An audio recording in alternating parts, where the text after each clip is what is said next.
오늘 여러분 뭐하러 오셨어요? 예배드리기 위해서 왔잖아요. 누구에게 예배를 드리는가? 하나님께 예배 드리는 거예요. 하나님이 우리에게 부탁하신 것이 하나 있는데 예배 드리는 자는 영과 진리로 예배할지니라. 온 정성을 다 하라, 그런 이야기예요. 여러분, 예배 시간에 딴전 피우면 안 돼요. 예배 드리는데 집중해야 합니다. 제가 누누이 이야기합니다. 기도는 하나님이 응답하실 때까지, 예배는 하나님이 받으시도록 예배를 드려야 되는 거예요. 정성을 다해야 된다. 가인과 아벨이 하나님 앞에 제사 드렸는데 하나님이 가인의 예배는 받질 않으시고 아벨의 제사를 받았어요. 여러분, 하나님이 받는 예배가 있고 하나님이 거부하시는 예배도 있습니다. 양 1시간 나왔잖아요. 지금 그냥 교회 안 나오면 꼭 구경도 갈 것이고 그냥 집에서 편안하게 TV를 볼 텐데 은혜 받기 위해 나왔잖아요. 그러면 말씀에 집중하시기 바랍니다. 사람은 이 땅에 살아가면서 뭔가 할 일이 있어야 되는 것이죠. 직장에서 할 일이 있다든가 또 가정에서 할 일이 있다든가 공부를 하든지 할 일이 있어야지 할 일 없이 지내는 사람을 우리는 백수다, 그렇게 이야기합니다. 어떤 집사님이 당신이 막상 백수가 되다 보니까 일할 때보다 오히려 더 바쁘시대요. 그래서 백수가 바빠서 죽는다, 그런 이야기를 하십니다마는 젊어서는 우리가 바쁘게 사느라고 먹고 사느라고 염두가 나질 않았는데 막상 이제 퇴임을 하고 일하는 것을 손에 놓다 보니까 그동안 못 다녔던 거 다녀보잖아요. 또 못했던 일들을 하게도 됩니다. 모처럼 또 찾아오는 손님들이 왜 그렇게 많은지, 그래서 더 바쁘다, 그런 이야기를 하십니다. 하여간에 세상을 살아가면서 일 안 하는 사람들이 있는데 두 부류의 사람이 있습니다. 한 사람은 갓 태어난 영아예요. 또 한 사람은 병원 신세를 지고 있는 환자입니다. 예수 믿는 삶도 마찬가지예요. 우리가 예수 믿어 천국 백성 되었으면 당연히 주를 위해서 일해야 되는 것이죠. 하나님이 맡겨주신 일을 해야 돼요. 주의 일을 충성스럽게 감당했던 바울 사도가 아주 이런 이야기를 아주 했어요. 뭐냐면 일하기 싫거든 먹지도 말아라. 세상 살 필요가 없다, 그런 이야기예요. 데살로니가후서 3장 10절 말씀에 우리가 너희와 함께 있을 때에도 너희에게 명하기를 누구든지 일하기 싫어하거든 먹지도 말게 하라 하셨더니 그랬습니다. 그런가 하면 데살로니가 전서 4장 11절 말씀에는 너희에게 명한 것 같이 조용히 자기 일을 하고 너희 손으로 일하기를 힘쓰라, 그렇게 이야기를 했습니다. 내가 천국 백성 하나님의 자녀가 되었다는데 할 일이 없이 그렇게 우리가 보내고 있다 할 것 같으면 내가 영적인 환자이거나 영적인 유아기적 신앙생활을, 영아기적 신앙생활을 내가 하고 있기 때문에 그렇습니다. 여러분, 우리가 예수를 믿는 이유가 뭐예요? 예수 믿어 구원받기 위해서 우리가 예수를 믿습니까? 그거는 정답이지만 50점밖에 되질 않는 정답입니다. 예수 믿는 우리는 하나님이 베풀어 주신 은혜에 감사해서 그 은혜에 보답하는 삶을 살아가야 되는데 그것은 하나님이 기뻐하시는 일을 하고 살아가는 거예요. 여러분, 예수 믿는 우리에게 하나님이 주어진, 우리에게 주신 일들이 참 많이 있어요. 예수 믿는 순간 우리가 하나님께 해야 할 일들, 미션이 우리에게 주어졌다, 그런 이야기죠. 뭐라고 그랬어요? 너희는 세상의 빛과 소금이 된다. 소금이다. 그러니까 세상의 어둠을 밝히는 빛의 사명을 감당하며 살아야 되고 또 세상을 살맛나게 하는 소금의 역할을 잘 감당하며 살아야 된다. 그것을 우리에게 하나님께서 할 일로 주셨어요. 열심을 품고 주를 섬겨라 그랬어요.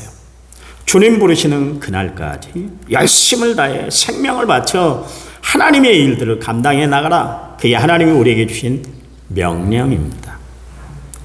십자가 군사로 복무할지니라 그랬습니다. 놀아서는 안 된다는 거예요. 놀아서는. 서로 사랑할 것이다. 서로 봉사하라 그랬습니다. 이처럼 예수 믿는 우리에게 하나님은 수도 많은 말씀들을 통해서 우리에게 일감을 주셨어요. 예수 믿고 가만히 있지 말아라. 그것을 말씀하시는 것이죠. 심지어 야고보 사도 같은 경우는 일하기 싫거든. 아까 바울 사도는 그런 이야기를 했습니다만 일하기 싫거든 먹지도 말아라 그렇게 이야기를 했지만 야고보 사도는 뭐라 그랬냐면 행함이 없는 믿음은 죽은 믿음이다. 그렇게 이야기하고 있습니다. 그러니까 입으로만 막 립싱크만 하는 그런 신앙 가지고는 안 된다. 그런 이야기입니다. 여러분, 행함이 있는 믿음이 진정한 믿음이다. 그랬어요. 만일 하나님이 나에게 오셔서 내가 너를 이 땅에 살게 할 이유가 도대체 뭐야? 그렇게 물어보신다 할 것 같으면 여러분 뭐라고 대답하겠어요? 하나님, 나는 이러한 이유 때문에 나는 더 살아야 돼요. 그렇게 대답할 수 있어야 될 거예요. 다윗은 오래 살고 싶었어요. 그래서 하나님께 하나님, 나는 주의 영광을 위해서 오래 살아야 되는데 중년의 나이에 나를 데려가지 말아주세요. 그랬어요. 다윗이 굉장히 육체적으로 쇠약했던 것 같아요. 그도 그럴 것이지. 그의 장인이었던 사울 왕에게 20년 동안 피신 생활을 했으니까 얼마나 마음 졸이고 살았겠어요. 얼마나 속병을 앓고 살았겠어요. 그러니까 죽음을 할 생각하고 살았던 사람이요. 그래서 시편 23편에서 뭐라고 그랬냐면 내가 사망의 음침한 골짜기를 다닌다 그랬어요. 힘들었다 그 이야기예요. 힘들었다.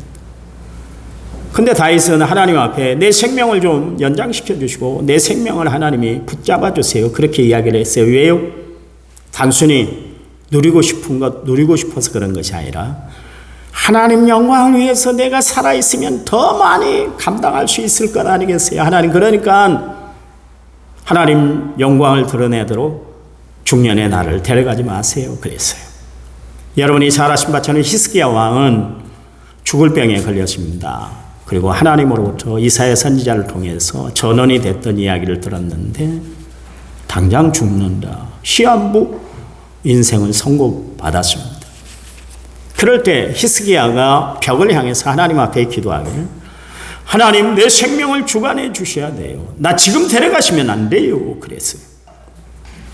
그랬더니 하나님이 기도한 히스기야를 15년 생명을 연장시켜 줬던 것을 알 수가 있습니다. 다윗도 히스기야도 하나님께 영광 돌리는 삶을 살아가도록 하나님 나를 오래오래 살아가게 해주세요. 그렇게 하나님 앞에 기도했던 것을 알 수가 있습니다. 자기 자신을 발견하고 인생의 목적을 발견하고 내가 무엇을 위해 살아야 할 것인가? 하나님 나를 보내주세요. 하나님 나를 사용해 주세요. 이런 뚜렷한 오메가 포인트가 우리에게 있어야 돼요.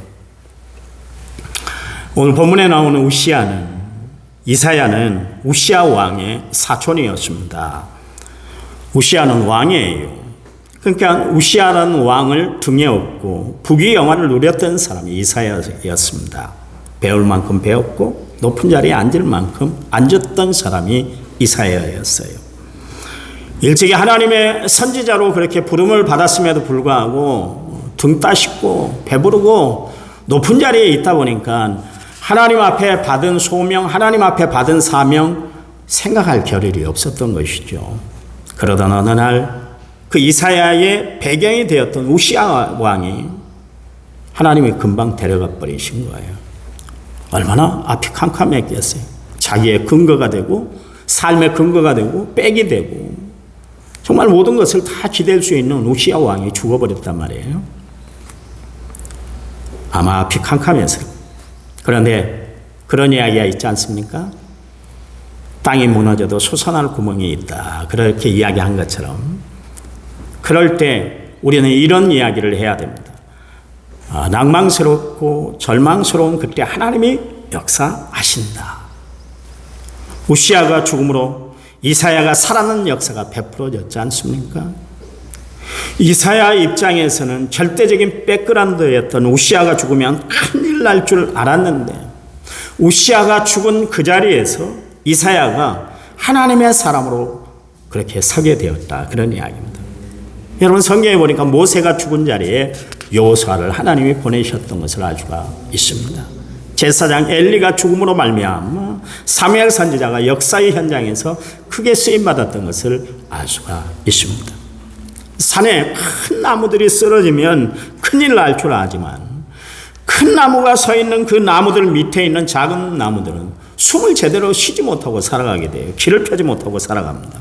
그런데 큰 나무가 벼락을 맞아서 그 나무가 쓰러져서 거름이 되고 그러면 썩어서 거름이 되고 그러면 그 작은 나무들이 무성하게 더 좋은 나무로 자라는 것을 알 수가 있습니다.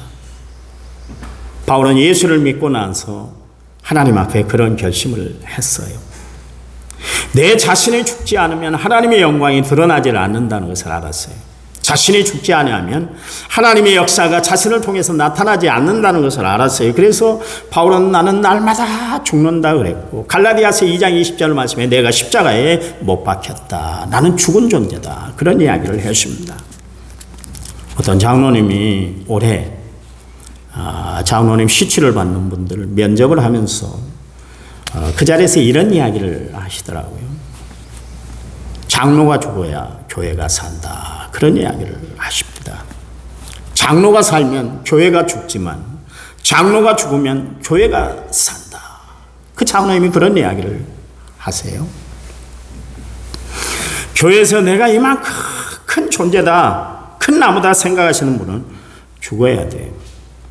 교회에서 얼마만큼 큰 나무들이 죽느냐에 따라서 교회에 얼마나 새로운 나무들이, 새로운 인물들이 나와서 힘차게 뻗어나갈 수가 있기 때문에 그렇습니다.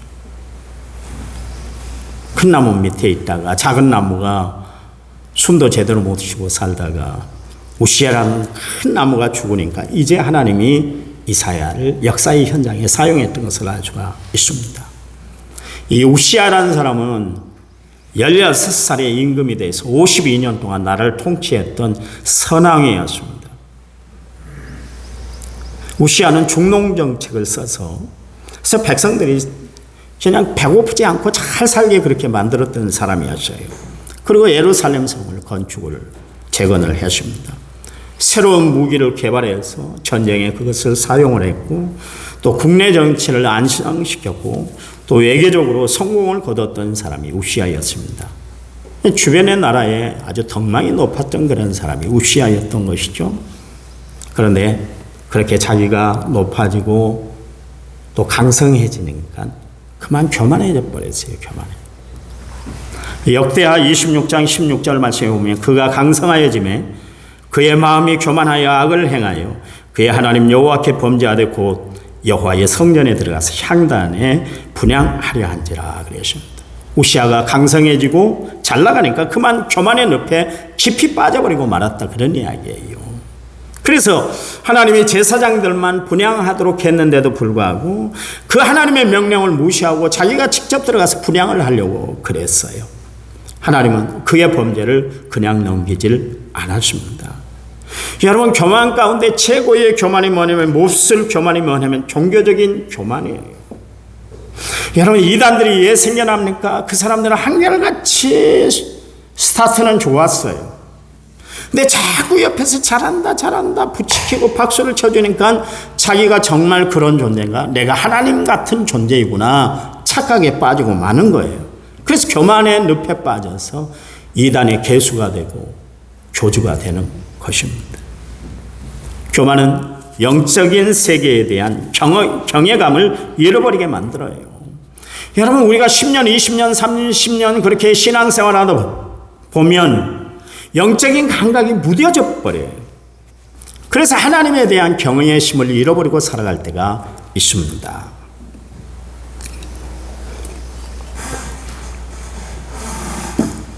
여기 영적인 감각을 잃어버린 우시아에게 하나님이 질병을 하나 내렸는데 육적인 감각을 움직이지 못하도록 죄송합니다. 문둥병을 주셨어요. 그래서 문둥병으로 죽게 만들었습니다.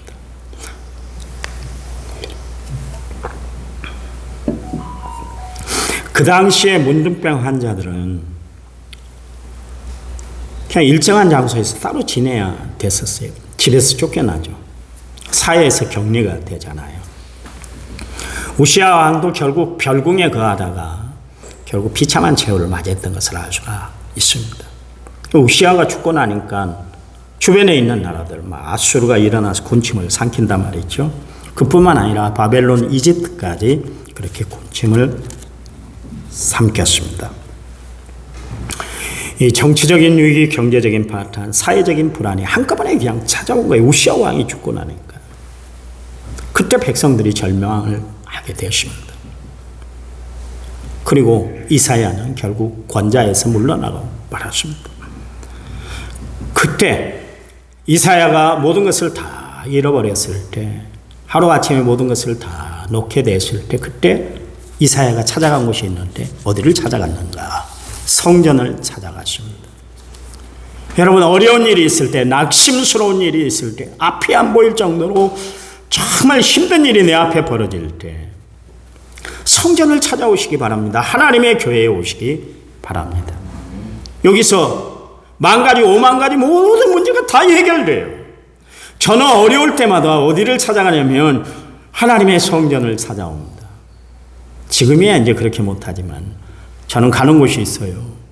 어디를 가냐면 기도원을 갑니다. 기도원 가서 하나님 앞에 몸부림치면서 기도해요. 그러면은 하나님이 내 마음을 위로해 주시고 하나님이 내 문제를 해결해 주시는 역사를 체험할 때가 한두 번이 아니었어요.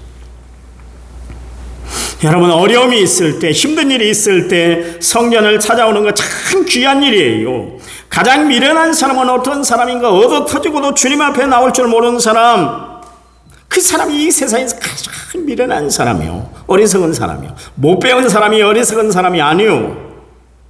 지혜를 펼쳐야 할 때, 길을 찾아야 할 때 지혜를 찾지도 못하고 길도 찾지 못하고 헤매는 사람이 가장 어리석고 또한 미련한 사람이다, 그런 이야기입니다. 이사야가 성전을 찾아갔더니 하나님의 영광이 보였어요. 거기서 하나님의 성전에 나가서 이사야가 울면서 기도하는 중에 하나님의 영광스러운 모습을 보게 됐어요.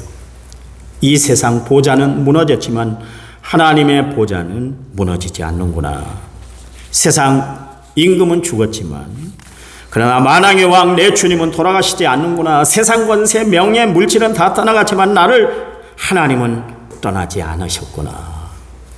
이 장막집 언젠가는 무너지지만 하늘 장막은 무너지지 않는구나. 할렐루야. 핸델이 말년에 왕후들의 찬사를 받으면서 연주하던 거리를 걷고 있었어요. 회상하면서. 그래, 옛날엔 내가 잘 나갔지. 내가 연주를 하면 수많은 귀족들이 일어나서 나에게 박수갈채를 보냈지.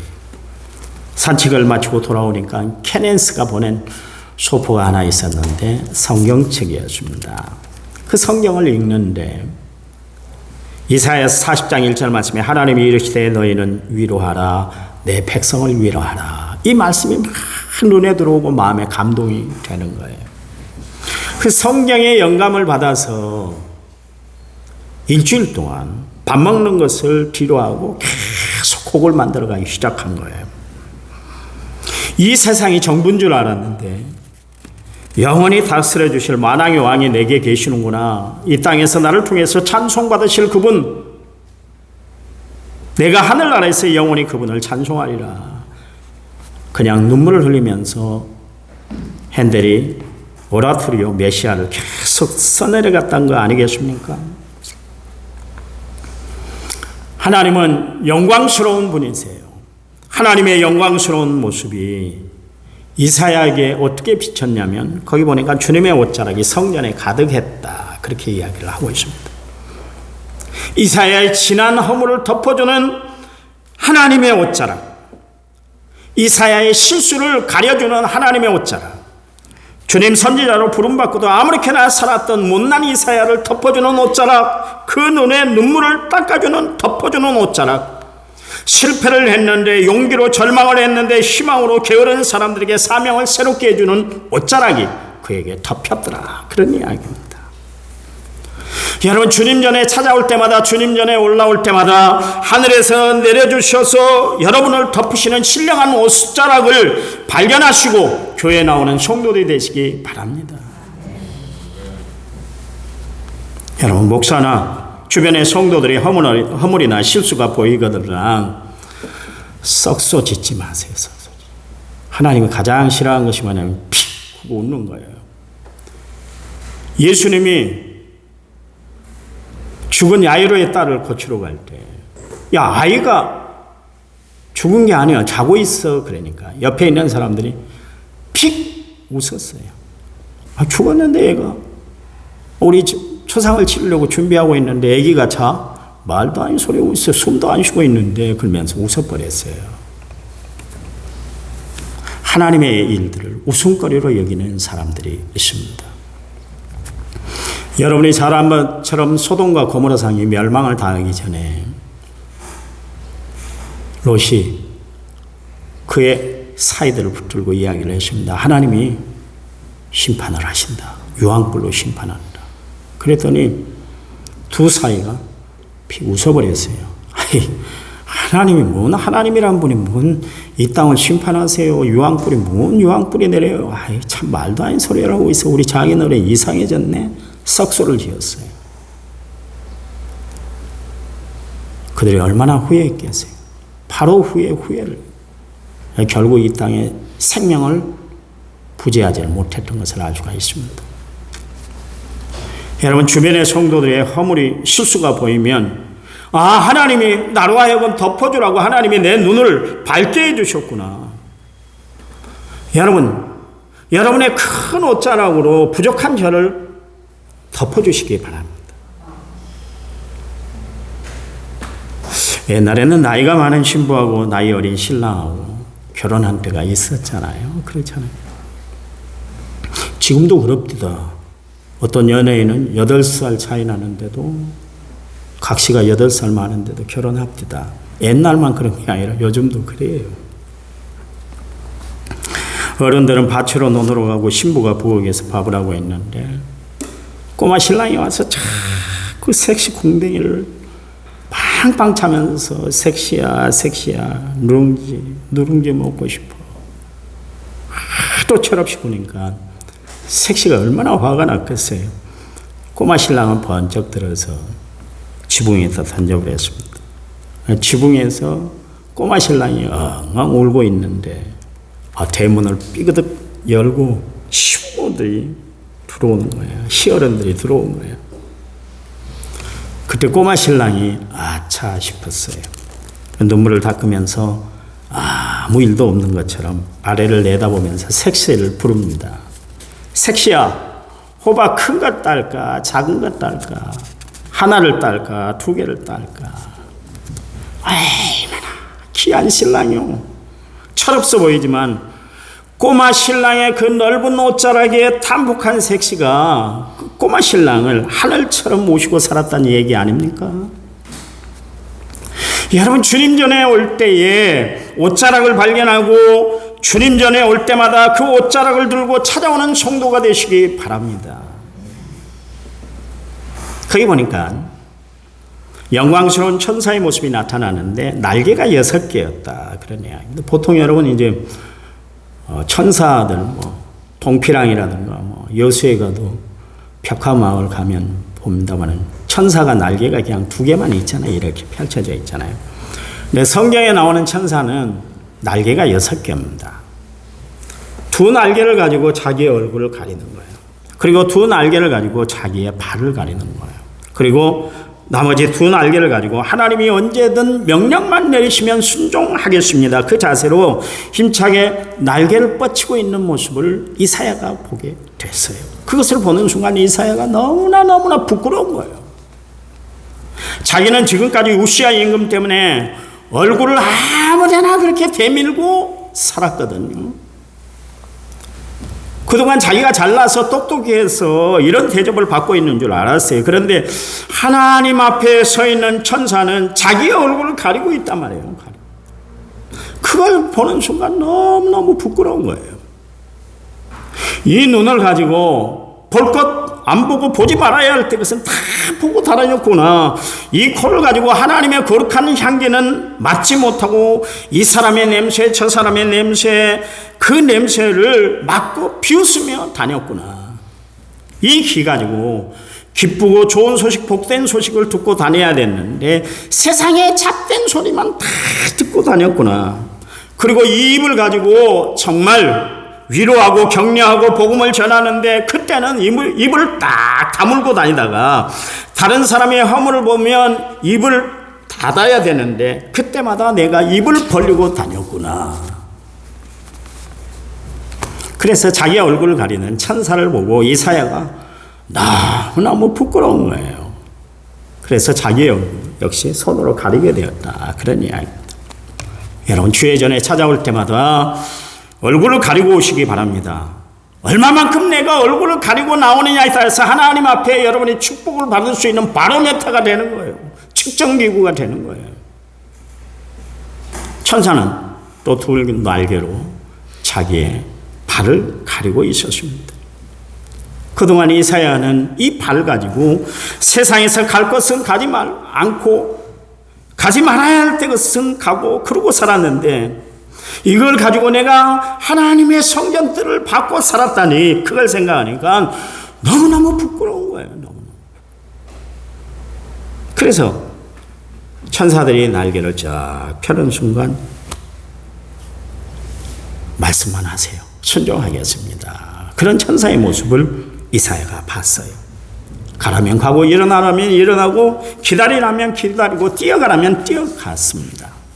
이처럼 이사야가 서랍 천사들을 보면서 하나님의 날개를 주신 이유를 거기서 알게 됐어요. 이제 찬송을 하는데 서로 노래를 불렀습니다. 서로 조화 있게 하모니를 이루면서 노래를 부르는데 거룩하다 거룩하다 거룩하다 만군의 여호와여 그의 영광이 온 땅에 충만하도다 그랬어요. 그리고 났더니 문지방의 터가 막 떨듯이 지진이 나듯이 그렇게 흔들렸다 그랬습니다. 지금까지 자기가 가지고 있던 가치관들을 그것을 믿고 의지하던 세상 문지방의 터가 다 흔들리기 시작했다 그런 이야기요. 여러분 세상에서 가지고 있는 권세 얼마나 값디까? 민주당이 170석이 넘는 그 석을 차지하니까 못할 것이 없이 다 했어요. 대통령 선거에서 딱 떨어지니까 어떻게 됐습니까? 어떻게 돼가고 있던 거예요? 그게 권력이요. 경제를 쥐고 있는 사람들 100년이고 1000년이고 만년이고 우리 기업은 든든할 것이다. 삼성 봐보세요. 삼성. 그 회장 봐보세요. 매번 불려가서 지금 몇 번째 지금 불려갔어요. 34번째인가 43번째인가. 그것도 못할 짓이요. 영원토록 갈 것 같죠? 아니요. 여러분 내 재산 날 끝까지 지켜줄 것 같아요? 아니요. 언젠간 문지방에 흔들린 것처럼 우리의 삶도 흔들릴 때가 있어요. 욥이 하루아침에 거지가 됐잖아요. 생각이 나 있겠어요. 그 부자가 자기는 넉넉하게 살 것이다. 남은 인생 어려움 없이 살 것으로 그렇게 얘기했는데 하루아침에 모든 거 다 날리고 자식들까지 다 죽고 혈혈단신 혼자 남았잖아요. 그게 인생인 거예요. 그게 인생. 그리고 나니까 자기가 행했던 자기 입술과 자기 발과 자기 영혼이 너무나 부끄러운 거예요. 이사야가. 그래서 하루다 나여 망하게 되었도다. 나는 입술이 부정한 사람이요. 나는 입술이 부정한 백성 중에 거주하면서 만군의 하나님이신 왕을 배웠음이로다. 그가 비로소 하나님 앞에 섰을 때 자신의 내면을 진지하게 들여다볼 수가 있었다. 그런 이야기입니다. 여러분 우리도 하나님 영광 앞에 서게 되면 우리 자신을 발견하게 되는 거예요. 하나님 영광을 보고 나면 나 자신이 얼마나 부끄러운 존재인가를 우리는 깨닫게 되는 거예요.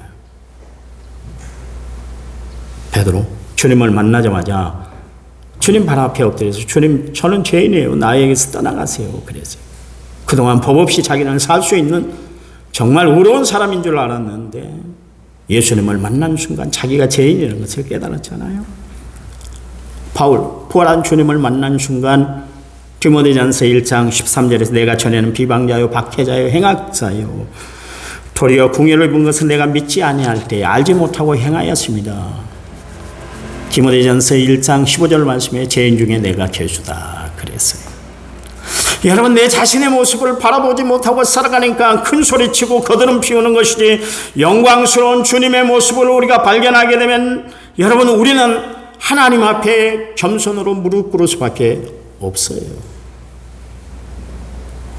일을 하고도 모든 것이 하나님의 은혜였습니다. 내가 능력이 있고 힘이 있어서 이 일을 이룬 것이 아닙니다. 하나님이 힘 주시고 능력 주시고 저에게 지혜를 주셔서 함께 하셔서 제가 감당했을 뿐이에요. 그래서 모든 영광을 하나님 앞에 돌리는 거예요. 여러분, 헌신의 핵심은 뭘까요? 하나님께 영광을 돌리는 겁니다. 성도 여러분, 주의 일을 하고 교만에 빠지지 마시기 바랍니다. 오직 하나님께만 영광을 돌리세요. 이사야가 부끄러운 모습을 고백하고 나니까 그 다음에 제단의 숯불이 이사야의 입을 찢었다 그랬습니다. 우리 성경에는 숯불이라고 기록되어 있습니다만 숯불이 아니고 자갈이에요. 자갈을 쌓아놓고 밑에서 불을 떼면 자갈이 빨갛게 달궈지잖아요. 그 위에 양을 덥석 얹으면 양이 바짝 다 타버리게 돼요. 그러면 양의 피가 묻어있는 그 자갈, 대 속의 자갈이라고 이야기하는데 그게 숯불이에요. 그 숯불이 이사야의 입을 찢어서 정결하게 했다. 그런 이야기입니다. 하나님이 자기 같은 사람, 세상에 그 권세를 붙들고 우시아를 바라보고 정말 세상 무서운 줄 모르고 그렇게 살았던 부끄러운 자기의 과거가 생각이 난 거예요. 그런 과거가 극심한 사람, 그 사람을 하나님이 사용하시기 위해서 자기를 정결하게 해주셨다는 것이 너무너무 감사한 거예요. 감사한 거예요. 그래서 하나님 앞에 울었습니다. 여러분, 우리가 하나님 앞에 일하는 자세는 바로 이런 자세가 돼야 돼요. 하나님의 은혜, 전적인 은혜로 내가 구원받았기 때문에 하나님이 나 대신 피를 흘려 죽었다는 그 예수님 때문에 내가 죽도록 충성하는 거예요. 여러분, 이사야는 지금까지 1000만 번 예배를 드려도 제사를 드려도 그런 소리를 듣지를 못했어요. 그런데 그의 영혼이 깨끗하게 되니까, 그의 심령이 아주 정결하게 되니까 그때 하나님의 음성을 듣게 됐습니다. 내가 누구를 보내면 누구를 위하여 갈까? 그랬어요. 그때 이사야가 오늘 본문 말씀에서 뭐라 그랬어요? 내가 여기 있사오니 나를 보내소서, 그렇게 이야기를 했습니다. 여러분, 하나님의 음성을 듣고 반응할 줄 아는 사람, 믿음으로 반응하는 사람, 이 사람이 사명자고 헌신자고 주의 일꾼이에요. 하나님은 이 시대를 책임지라고 우리를 부르신 줄 믿으시기 바랍니다. 여러분, 예수 믿는 사람 그냥 교회로 보내신 거 아니에요. 예수 믿는 사람 그냥 예수 믿게 하는 거 아니에요. 세상을 책임지라는 거예요. 책임지라는 거. 하나님은 정치인들에게, 대통령에게 이 책임 묻질 않아요. 경제인들에게 이 책임 묻질 않아요. 예수 믿는 우리에게 하나님은 책임을 물으실 거예요. 교회가 거듭나야 돼요. 예수 믿는 우리가 진짜 거듭나야 돼요. 바로 살아야 돼요. 여러분, 예수 믿는 사람들이 손가락질 당하면 안 돼요. 예수 믿는 사람들이 사기를 쳐요. 못된 인간이에요. 예수 믿는 사람들이 거짓말해 TV에 나와서 거짓말 빵빵해요. 우리나라 국회의원 중에 3분의 1이 예수 믿는답니다. 눈 하나 깜짝하지 않고 거짓말해요. 하나님 무서운 줄 모르고. 예수 믿는? 그래가지고 어떻게 예수 믿는다고 그래요? 예수 믿는. 바로 사셔야 돼요. 여러분, 있는 자리에서 나는 하나님이 소금으로 빛으로 보내셨어요. 세상 살맛나게 만들어야 될 거 아니겠어요? 예수 믿는 사람들 보니까 뭔가 다르네. 예수 믿는 사람들 보니까 나도 예수 믿고 싶어지네. 저렇게 예수 믿어야 돼. 이런 이야기 듣고 살아야 될 거 아니겠어요? 매 집에만 들어가면 툴툴거리고 싸움을 못해서 안달이고 욕을 못해서 안달이고 인상을 써야만 한 주간을 보내는 그런 사람이 교회 나와서 하나님 앞에 하나님 사랑합니다 어떻게 이야기할 수 있어요? 아니요. 그런 분들은 옷자락을 발견하고 하나님이 주신 풀을 입술을 치지고 살아야 될 줄 믿습니다. 오늘 헌신하기 위해서 주님 앞에 선 우리 일남전도 회원들에게 부탁을 드립니다. 더 많이 헌신, 더 많이 주를 위해서 일하시기 바랍니다. 하나님 감사해요. 주를 위한 하나님 영광을 위한 저희들의 삶이 되도록 축복해 주시기만 원합니다. 오늘 헌신하는 일남전도를 축복해 주시옵소서. 믿음으로 드렸던 귀한 예배를 하나님이 받으셔서 하나님 영광 위에 아름답게 귀하게 사용되는 거룩한 기간이 되도록 도와 주시옵소서. 우리 모두에게도 하나님의 거룩한 은혜가 함께 할 수 있도록 축복 내려 주시옵소서. 이제는 길이요 진리요 생명 되신 우리 주 예수 그리스도의 은혜와 하나님 아버지의 지극하신 사랑과 성령님 위로교통은혜 충만한 역사가 오늘 예배를 드린 모든 성도들과 헌신 드린 일남전도의 회원 전체 위에 이제부터 영원토록 함께 하시기를 간절히 축원하옵나이다. 아멘.